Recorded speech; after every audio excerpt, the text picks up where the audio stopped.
Okay, this is just a quick overview of the JVC controller and how do we change the white balance and the exposure settings, and then being able to store them and it stay. That way you can see we've got a pretty good thing going on right here. And how we've accomplished that is we'll select the camera, and then we'll select the position, and then we've got our gain control, which is on F1. Our color temperature, which our lights are 3200K, so we want to stay there. So that's we can change that with user 1. Now on any of these, I can go more in depth with it.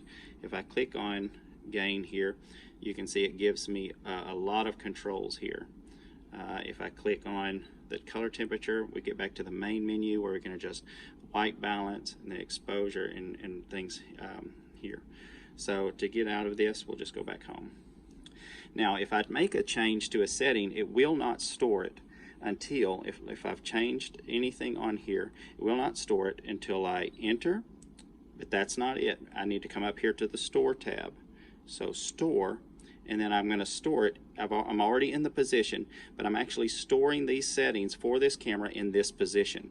That way I can have different positions with different settings for the same camera, which is important because our house is darker than our stage. So if we use the same camera to get a shot of the house from a well-lit area into a dimmer area, we're going to have to adjust to compensate for that in that position of that camera.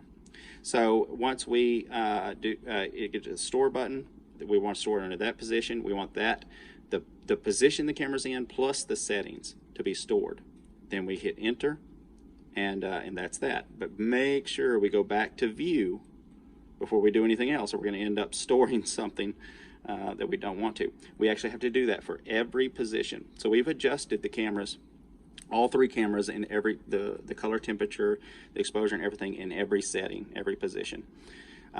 So it's that simple. Now, one thing that I would recommend, I've never seen a camera system where you can actually power off the cameras, so I would recommend to not power off the cameras.